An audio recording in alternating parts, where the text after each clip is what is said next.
তো গতকাল বিকেলবেলা আমাদের কাছে একটা ইনফরমেশন আসে কিছু বাংলাদেশি লোক গুলচত্বর এলাকাতে ঘোরাফেরা করছে। এই খবরের ভিত্তিতে বটতলা আউটপোস্টের অফিসার সহ স্টাফ 3জন লোককে আটক করে তাদের বাড়ি বাংলাদেশ।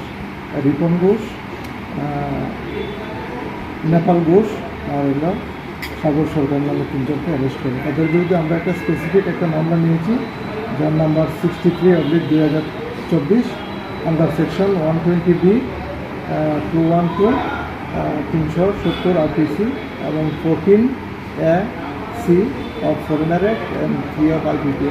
আজকে তাদেরকে আমরা আদালতে প্রেরণ করি ইনভেস্টিগেশন। কী কারণে তারা এখানে এসেছিল কিছু?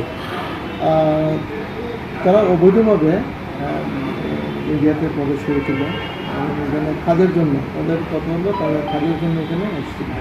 তাদের কাছ থেকে কিছু উদ্ধার করা গেছে? না, কিছু দরকার নেই। আরও কি রয়েছে কিছু জানতে পেরেছেন? আমাদের ইনভেস্টিগেশন চলছে, তাদেরকে ইন্টারভিউ করে তারপরে আমরা